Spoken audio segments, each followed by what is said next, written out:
안녕하세요. 다드림 여러분, 반갑습니다. 김성주 전도사예요.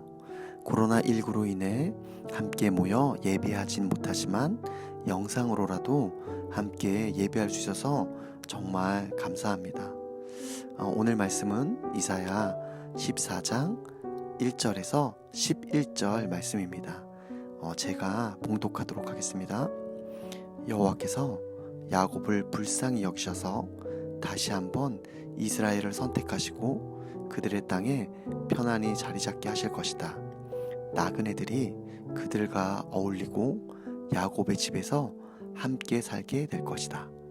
여러 민족이 이스라엘 백성을 데려다 그들이 있던 곳으로 보내줄 것인데 이스라엘의 집은 여호와의 땅에서 그들을 남종과 여종으로 삼을 것이다.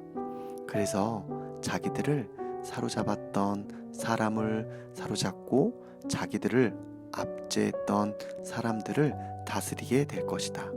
그리고 여호와께서 아픔과 불안과 내가 당해야 했던 심한 노동에서 내게 쉼을 주시는 그날에 너는 바벨론 왕을 빚고와 이런 이야기를 만들어 노래할 것이다. 웬일이냐? 폭군이 없어지다니, 그 난폭함이 사라지다니, 여호와께서 악당들의 막대기와 지배자들의 규를 부러뜨리셨구나. 화를 내면서 백성들을 쉬지도 않고 치고받더니 분을 내면서 민족들을 무자비하게 굴복시키더니 이제 모든 땅이 고요해지고 평온해져서 환호성을 터뜨리는구나. 심지어 향나무와 레바논의 백향목도 너를 보고 기뻐하면서 이렇게 말하는구나. 내가 쓰러져 누워버렸으니 아무도 우리를 배로 올라오지 않겠구나. 저 아래 무덤으로 내가 오는 것을 맞으려고 흥분에 휩싸여 있구나.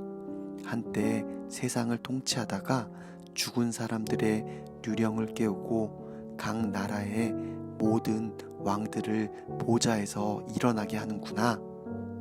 그들이 내게 이렇게 말할 것이다. 너도 혹시 우리처럼 약해졌구나. 너도 우리와 같은 신세가 됐구나. 내 의기양양함이 내 합법소리와 함께 무덤으로 내려갔으니 내 아래에 깔린 것은 구더기들이고 내 위에 덮인 것은 지렁이 들이로구나. 아멘.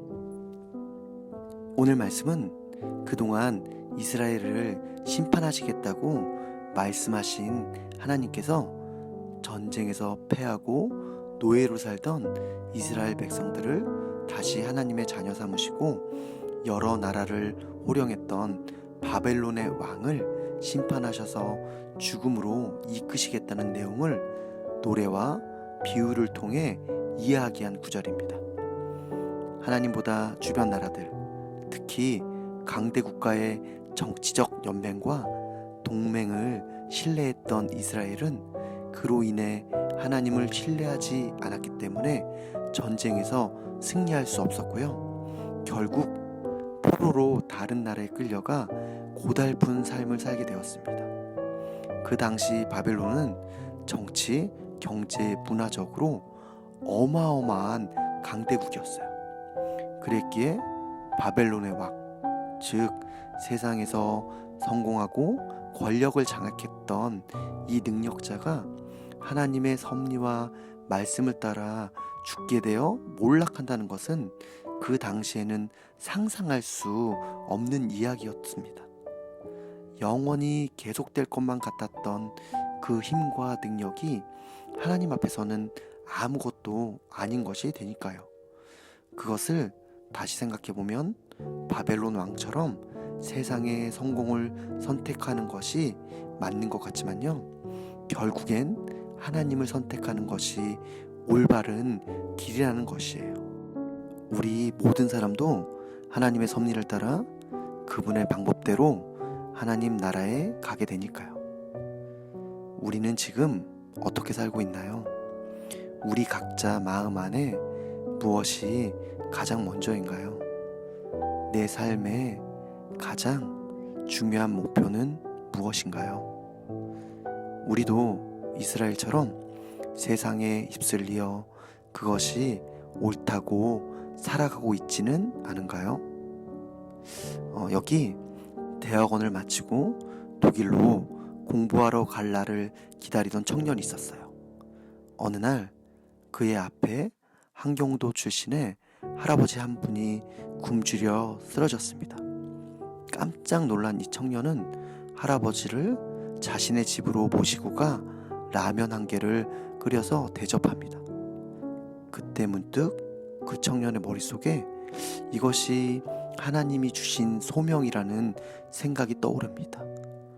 이 청년은요, 이것을 시작으로 노숙자들에게 식사를 무료로 대접해드리는 일에 그의 인생 전부를 사용하게 됩니다. 이 청년은 체일도 바퍼 목사님입니다. 그가 그 일을 시작할 때 어떤 마음이었을지 같이 상상해 보면 좋겠어요. 하나님이 그에게 주신 소명이라는 생각은 들지만 과연 주변 사람들이 그것을 옳다고 했을까요? 세상이 그에게 내가 돈도 받지 않고 내 사비를 들여 이 일을 하는 것이 옳고 좋은 일이다, 성공하는 길이다 라고 이야기했을까요? 그런데 목사님은 하나님의 말씀을 따라 이 일을 시작했고 시간이 20여 년이 지난 지금쯤에야 세상에서 인정받기 시작했어요. 세상의 성공을 선택하는 것이 아니라 하나님이 우리 각자에게 말씀하신 것을 따라 살아갈 때 우리도 옳게 살아갈 수 있는 거예요. 혹여나 죽을 때까지 세상과 다른 사람에게 인정받지 못하더라도 하나님이 한 사람 한 사람을 만드실 때 그 마음에 심어주신 각자의 역할, 즉 소명을 알고요, 그것을 기꺼이 따라간다면 그 삶이 하나님께서 보시기에는 옳은 삶이고 성공한 삶일 거예요. 저도요, 돈을 쫓아 살다가 안정적인 수입원이 생기고 하는 일이 자리 잡았을 때 하나님이 그것을 내려놓고 말씀을 알고 하나님의 제자된 삶을 훈련하러 가라고 하셨을 때 너무 두려웠어요. 정말 작은 한 켠의 마음에는 해방감도 있었지만 제 인생의 전부를 버리라고 하시는 것 같아 당혹스럽기도 했었어요. 그런데 그때는 그저 사람들의 배를 불리는 사람이었다면 하나님께서는 상상도 못한 방법으로 사람들의 영혼을 불리고 채우는 사람으로 저를 사용하고 계세요. 하나님의 말씀을 따르려면 두둑한 배짱과 용기도 필요해요. 말씀에 대한 확신, 부르심을 향해 달려나갈 수 있는 자신감도 필요해요. 우리 모두가 하나님의 말씀에 귀 기울이며 나를 향한 하나님의 뜻이 무엇인지 발견해 나가는 한 주가 되기를 축복합니다. 다 같이 기도하겠습니다. 하나님, 우리가 이 세상에서 사람들의 영혼을 먹이고 채워주는 사람이 되기를 원합니다. 모두가 힘든 이 순간에도 우리의 기도를 사용하여 이 땅을 회복시키고 싶어 하시는 하나님의 뜻을 알기 원합니다. 하나님의 섭리가 무엇인지 우리가 다 알 수는 없지만 주께서 말씀하실 때에 기쁨으로 응답하여 순종하는 사람이 되도록 도와주세요. 나만 바라보는 사람이 아니라 세상을 바라보며 기도하는 사람 되게 해주세요. 예수님의 이름으로 기도합니다. 아멘. 다드림 여러분, 한 주 동안도 믿음으로 승리하는 여러분 되기를 축복합니다.